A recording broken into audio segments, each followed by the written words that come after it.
Mari kita satukan hati kita berdoa.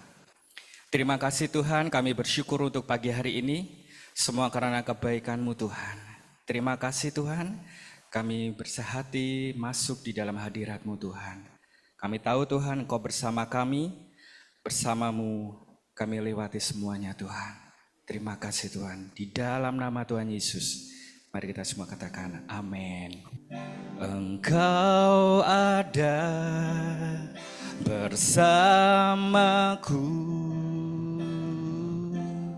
di tiap musim hidupku. Tak pernah Kau biarkan ku sendiri.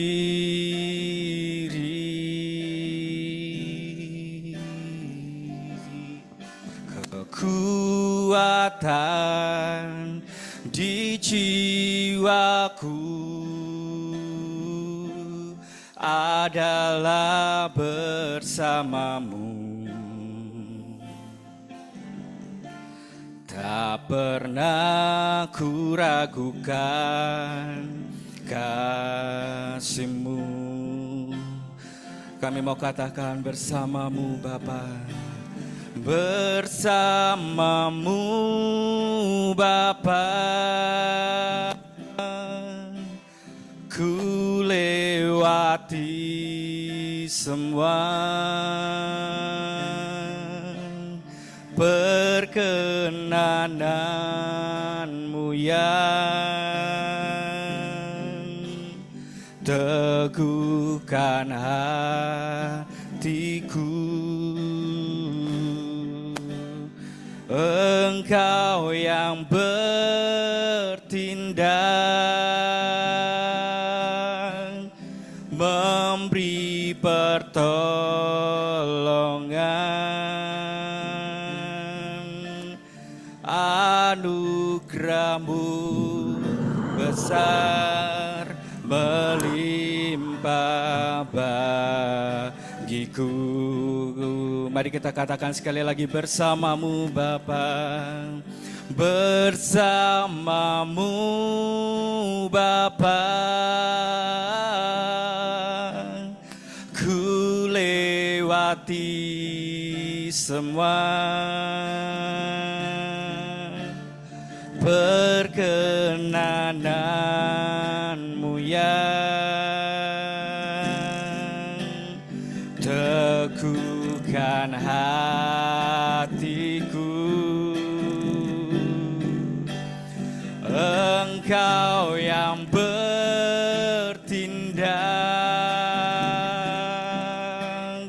memberi pertolongan,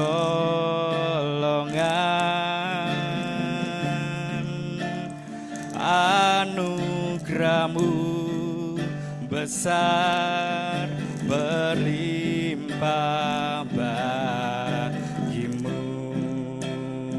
Anugerah-Mu Tuhan, anugerah-Mu berlimpah bagiku.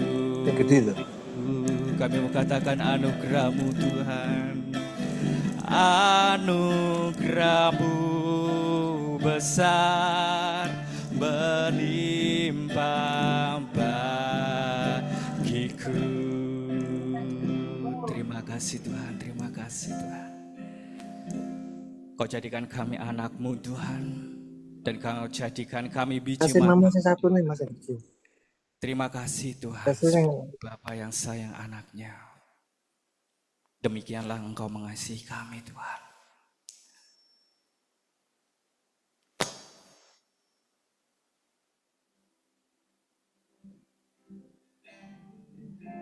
Mari kita pujikan seperti Bapa sayang anaknya.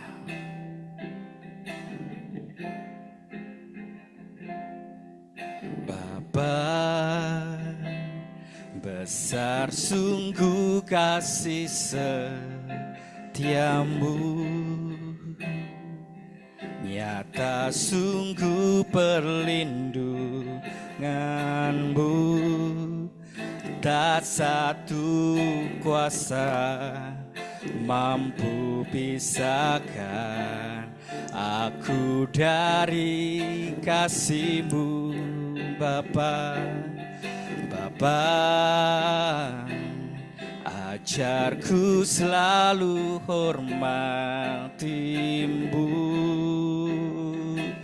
ajarku turut perintah-Mu,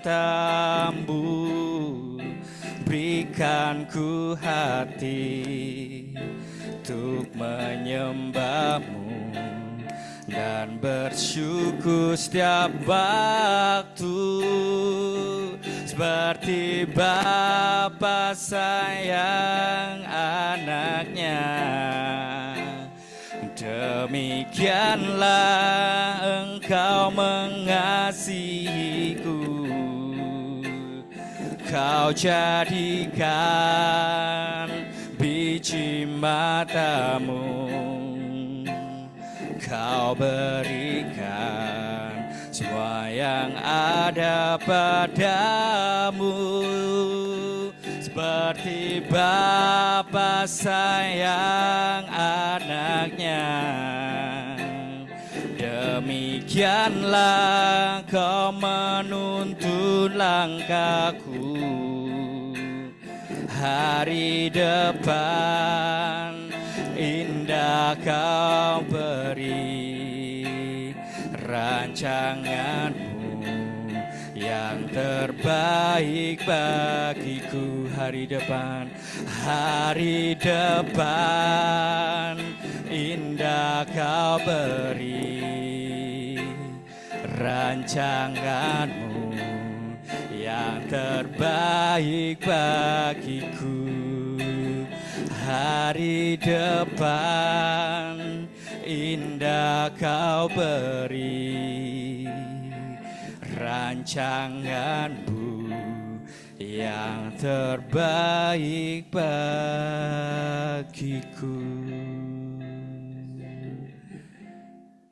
Waktu dan ruang kami persilakan kepada Bapak Paul Hartono. Paul Wijaya. Baik Bapak, silakan Bapak. Shalom pagi semua. Khusus pagi hari ini saya ucapkan selamat hari ulang tahun untuk Ibu Hana. Kiranya Tuhan memberikan damai sejahtera-Nya dan bertambah usia, semakin cinta akan Tuhan kita Yesus Kristus. Haleluya, amin. Mari Bapak Ibu, kita akan bersama-sama berdoa sebelum firman Tuhan ini saya sampaikan. Kita berdoa. Haleluya. Bapa di surga, Tuhan kami Yesus Kristus, Allah Roh Kudus yang bersama kami pagi hari ini. Kami sungguh mengucap syukur dan berterima kasih jika kami boleh bersekutu bersama Tuhan dan merasakan kehadiran-Mu di tengah-tengah kehidupan kami. Ampunilah segala dosa kami Tuhan, agar kami layak datang kepada-Mu. Kami berdoa kiranya firman Tuhan pagi hari ini menolong kami untuk melihat bagaimana tangan Tuhan bekerja di dalam kehidupan kami. Kami percaya di dalam menghadapi tantangan kehidupan kami, kasih dan kuasa Tuhan itu menyertai kami dan menolong kami. Terima kasih Bapa. Urapi kami semua yang hadir pagi hari ini, kiranya firman-Mu menjadi rema yang kuat bagi kehidupan kami dan dapat kami laksanakan. Dalam nama Tuhan Yesus, kami berdoa dan mengucap syukur. Haleluya. Amin. Pagi hari ini kita akan belajar sebuah kisah di mana saat ini juga kita kadang-kadang mengalami, yaitu kehidupan yang penuh dengan tantangan, penuh dengan tekanan di dalam hidup ini. Dan salah satu bagian yang paling menantang dalam perjalanan hidup kita adalah ketika Tuhan memakai cara yang tidak sesuai dengan harapan kita. Kita berjalan berharap supaya lebih mudah, tetapi Tuhan justru membawa kita ke dalam situasi yang tampaknya lebih sulit dan penuh dengan tekanan. Pengalaman inilah yang dihadapi oleh Elia dalam perjalanannya menuju ke Sarfat. Kita tahu bahwa Nabi Elia ini hidup di dalam pemerintahan Raja Ahab yang begitu sangat jahat di mata Tuhan, karena dia menyembah Baal dan dia mempersembahkan kepada Baal, meninggalkan Tuhan, sehingga Tuhan sangat benci kepada Ahab. Nah, dalam kehidupan Nabi Elia ini terjadilah musim kekeringan. Dan pada waktu kekeringan ini ternyata Tuhan tetap memelihara nabinya Elia. Pagi hari ini tema yang saya bawakan adalah melihat tangan Tuhan di balik tekanan. Apa itu melihat tangan Tuhan di balik tekanan? Sering kita semula tidak sadar dan kemudian menjadi sadar bahwa Allah itu turut bekerja dan menolong orang percaya di saat masa sulit atau hidup dalam tekanan di dalam menghidupi persoalan hidup kita. Terkadang Allah mengizinkan masa sulit dan mengajarkan kita untuk senantiasa bergantung kepadanya. Di saat manusia menjadi lemah dan hilang pengharapan, Allah tetap menjadi sumber yang selalu memberikan kita kekuatan, pengharapan, serta pertolongan kepada kita. Nah, bagaimana Tuhan bekerja di balik tekanan hidup ini? Kita akan belajar melalui kisah Nabi Elia ini dengan janda Sarfat, yang terdapat di dalam 1 Raja-Raja 17, 8 sampai dengan 16. Saya akan ambil satu ayat saja, yaitu di 1 Raja-Raja 17 ayat 16. Saya bacakan, tepung dalam tempayan itu tidak habis, dan minyak dalam buli-buli itu tidak berkurang. Seperti firman Tuhan yang diucapkannya dengan perantaraan Elia.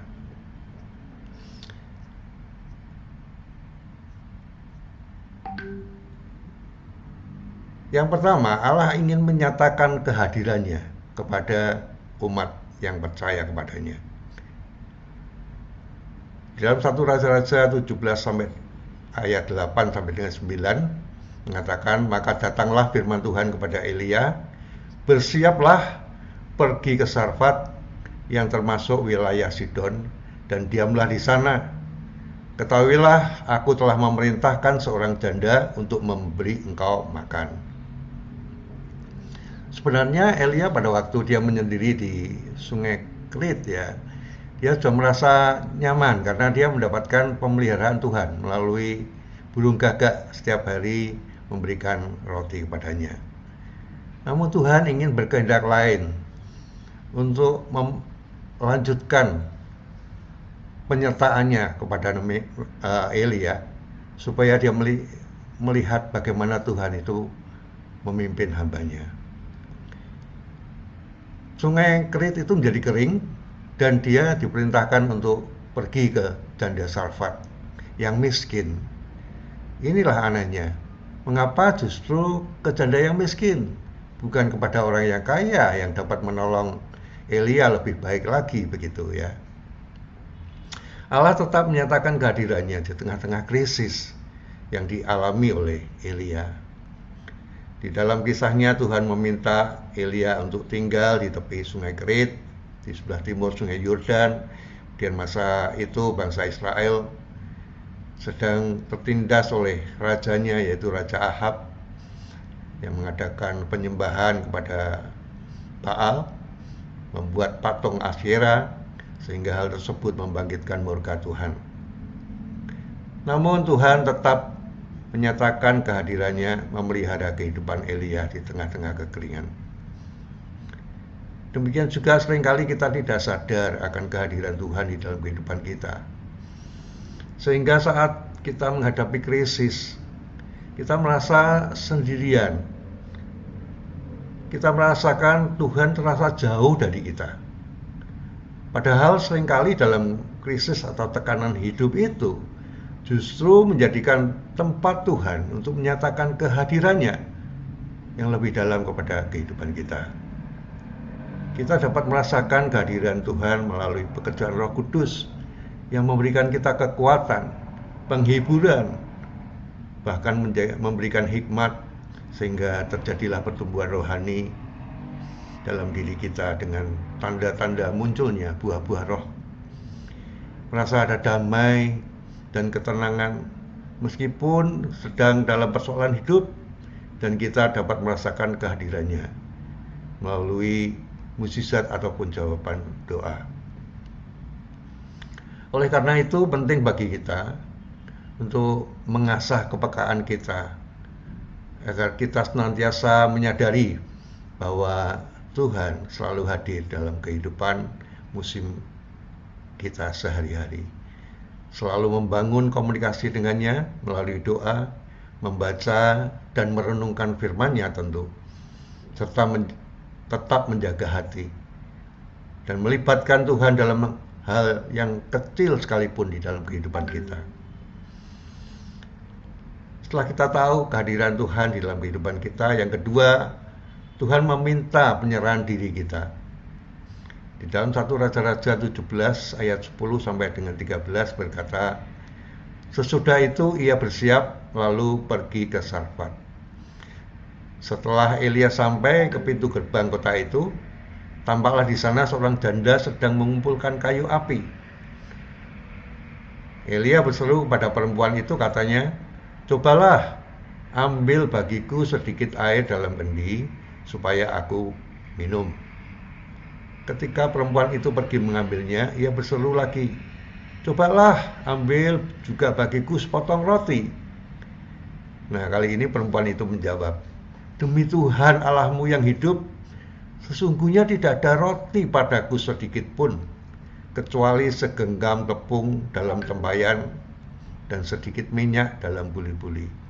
Dan karena aku sedang mengumpulkan 2-3 potong kayu api, kemudian aku mau pulang dan mengolahnya bagiku dan bagi anakku.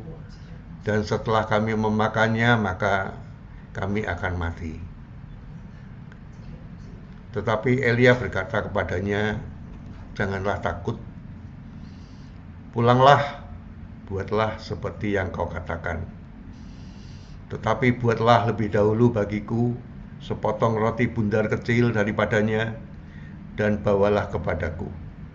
Kemudian barulah kau buat bagimu dan bagi anakmu. Dalam kisah tersebut ada bagian yang sangat terlihat di luar logika, bahkan bertabrakan dengan cara berpikir manusia kita. Seringkali dalam tekanan masalah, masa yang krisis, manusia pada umumnya pasti memikirkan dan mengutamakan dirinya sendiri terlebih dahulu. Namun hari ini kita belajar dari seorang janda Sarfat. Meskipun kondisinya dalam situasi yang serba kekurangan, namun ia tetap setia, saudara. Dia tetap taat saat diminta untuk menyerahkan sisa kekuatan atau sisa sumber daya yang ia miliki. Terkadang dalam situasi yang sulit, Tuhan menginginkan kita untuk berserah diri. Berserah diri terlebih dahulu, percaya dan taat sepenuhnya kepada Tuhan. Memang hal demikian tidak mudah untuk dilakukan dalam kehidupan sehari-hari kita, apalagi saat situasi sulit seperti yang ada sekarang, situasi yang tidak baik-baik saja. Keadaan ekonomi yang memprihatinkan, usaha yang tidak menguntungkan, usaha yang sulit saat ini, mungkin kita sedang ada di dalam PHK, harga-harga barang yang naik, sedangkan daya beli menurun, dan lain sebagainya. Membuat banyak orang menjadi stres, frustrasi, dan menyerah dengan keadaan. Oleh karena itulah, Bapak Ibu, kita penting memahami dan berserah diri kepada Allah. Berarti kita menyerahkan kendali hidup kita sepenuhnya kepadanya. Berserah diri bukan berarti pasrah atau menyerah kepada situasi, melainkan percaya sepenuhnya kepada kuasa dan pemeliharaan Tuhan atas hidup kita. Semakin kita berserah diri kepada Tuhan, semakin kita percaya akan kedaulatannya atas diri kita. Saya ulang, semakin kita berserah diri kepada Tuhan, semakin kita percaya akan kedaulatannya atas diri kita. Itulah bentuk deklarasi kita bahwa Tuhan adalah sumber kehidupan kita yang sejati. Ada amin, puji Tuhan. Yang ketiga, Allah membangun ketergantungan setiap hari. Di dalam 1 Raja-Raja 17 ayat 14-15 mengatakan, sebab beginilah firman Tuhan Allah Israel, tepung dalam tempayan itu tidak akan habis, dan minyak dalam buli-buli itu pun tidak akan berkurang sampai waktu Tuhan memberi hujan ke atas bumi. Inilah janji Tuhan. Lalu pergilah perempuan itu dan berbuat seperti yang dikatakan Elia. Maka perempuan itu dan dia serta anak perempuan itu mendapat makanan beberapa waktu lamanya. Mungkin Janda Sarfat ini sudah mengenal lagu Walau Gunung Tak Berpindah ya. Dia tetap percaya kalau Tuhan itu punya kuasa sekalipun dia dalam lembah kelam. Krisis yang kita lewati dapat menciptakan ketergantungan kita kepada Tuhan. Tergantung bagaimana kita meresponinya, Bapak Ibu. Pada awalnya Janda Sarfat ini tidak lagi memiliki pengharapan akan hidup. Ia sudah putus asa karena ketersediaan makannya semakin tersisa sedikit dan akhirnya habis. Namun karena ketaatannya kepada firman Tuhan, janda ini bangkit dan bergantung penuh pada pemeliharaan Tuhan hari lepas hari. Tuhan tidak langsung memberikan tepung dan minyak dalam jumlah yang banyak kepada mereka. Setiap kali Tuhan mengadakan mujizat setiap hari, dengan tepung tempayan mereka tidak habis, dan minyak dalam buli-buli mereka juga tidak berkurang. Setiap kali mereka hendak mengolah makanan, tepung dan minyak itu selalu ada dan tidak pernah habis. Nah, disinilah Bapak Ibu, seringkali saat menghadapi krisis dalam hidup kita lebih mengandalkan kekuatan diri kita dan bergantung kepada manusia dibandingkan bergantung kepada Tuhan. Seringkali di tengah-tengah krisis kita lupa bahwa kuasa Tuhan itu tidak terbatas untuk menolong kita. Kita harus memahami bahwa tidak selalu Tuhan itu menyelesaikan masalah krisis kita yang saat ini sedang berlangsung. Terkadang Tuhan izinkan terjadi proses setiap hari saat kita menghadapi atau menyelesaikan krisis dalam hidup ini. Hal demikian terjadi bukan karena dia tidak peduli dan kasih sayangnya berkurang kepada kita, akan tetapi ia sedang membentuk diri kita agar kita senantiasa bergantung penuh dan tetap berharap hanya kepadanya setiap hari. Yang keempat, Allah ingin memurnikan melalui tekanan. Kali ini saya ajak Bapak Ibu untuk melihat hamba Allah yang setia, yaitu Ayub. Di dalam Ayub 23 ayat 10, karena ia tahu jalan hidupku, seandainya ia menguji aku akan timbul seperti emas. Kalau kita tadi melihat tekanan yang dialami oleh Janda Sarfat dan Elia, tokoh Alkitab di Perjanjian Lama yaitu Ayub mengalami tekanan yang terberat dan terhebat dalam sejarah manusia. Ayub yang dipanggil Tuhan sebagai hambaku Ayub, itu dekatnya Ayub dengan Tuhan, Di awal kitab justru sebutan ini dipersoalkan oleh iblis. Saat Tuhan bertanya, apakah engkau memperhatikan hambaku Ayub? Disinilah iblis tergoda untuk menantang keaslian dari iman Ayub. Bapak Ibu, iblis menduga Ayub setia karena berkat Tuhan. Dan jika itu semua dicabut, topeng Ayub akan tersingkap dan ia akan mengutuki Tuhan. Di sini kita melihat ada dua rencana yang berlawanan. Iblis memakai tekanan penderitaan untuk membuktikan Ayub adalah hamba palsu dan kesalehannya hanyalah transaksi rohani. Namun Tuhan memiliki tujuan yang agung, yang lain. Tuhan mengizinkan penderitaan Ayub untuk memurnikannya. Melalui tekanan yang begitu hebat, Tuhan membentuk hambanya menjadi hamba yang sejati. Dari kisahnya kita bisa membaca badai kehilangan ribuan ternak sebagai wujud kekayaan pada waktu itu adalah mempunyai ternak yang ribuan, dan 10 anak-anak Ayub mati saat sedang berpesta. Tiba-tiba angin ribut dari padang gurun, dari 4 penjuru merobohkan bangunan itu sehingga matilah semua anak Ayub. Tapi apa yang dilakukan oleh Ayub? Ayub pasal 1 ayat 20 sampai dengan 22 mengatakan, maka berdirilah Ayub lalu mengoyak jubahnya dan mencukur kepalanya. Kemudian sujudlah ia dan menyembah, katanya. Dengan telanjang aku keluar dari kandungan ibuku. Dengan telanjang juga aku akan kembali ke dalamnya. Tuhan yang memberi, Tuhan yang mengambil. Terpujilah nama Tuhan. Dalam kesemuanya itu Ayub tidak berbuat dosa dan tidak menuduh Allah berbuat yang kurang patut.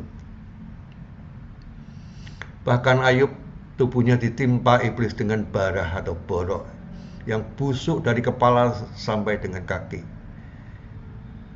Dan istrinya meninggalkan Ayub. Apa yang diinginkan iblis yaitu merusak, tetapi dipakai Tuhan untuk menyempurnakan. Iblis gagal membuktikan tuduhannya, tapi Tuhan mendeklarasikan kemenangan bagi hambanya yang setia. Iman yang semula bercampur dengan banyak keterbatasan dimurnikan melalui api ujian. Apakah Bapak Ibu siap dengan hal ini? Inilah salah satu misteri pekerjaan Tuhan. Dia tidak meniadakan penderitaan, tetapi berdaulat atas penderitaan. Saya ulangi, Tuhan tidak meniadakan penderitaan, tetapi berdaulat atas penderitaan. Karenanya jika saat ini Bapak Ibu sedang diizinkan menghadapi tekanan, percayalah Tuhan sedang membangun sesuatu yang lebih berharga dari kenyamanan yang kita nikmati. Tuhan sedang memurnikan iman kita. Kita akan melihat tangan Tuhan di balik tekanan sedang bekerja. Dan jika kita percaya Tuhan berkuasa untuk menghilangkan penderitaan, Dia pasti sedang mulai memurnikan kita menjadi emas. Terkadang Tuhan tidak menyelesaikan persoalan hidup secara instan. Dia mengizinkan Bapak Ibu mengalami proses tersebut terjadi agar kita belajar untuk berserah dan bergantung sepenuhnya kepadanya. Dan setiap saat dan memurnikan iman kita untuk timbul menjadi emas yang murni. Kiranya firman Tuhan pagi hari ini memberikan kita pelajaran untuk semakin berserah kepada Tuhan dan percaya di dalam menghadapi tekanan hidup saat ini. Tuhan sedang bekerja. Tangan Tuhan sedang menolong kita dan memurnikan iman kita. Haleluya. Amin.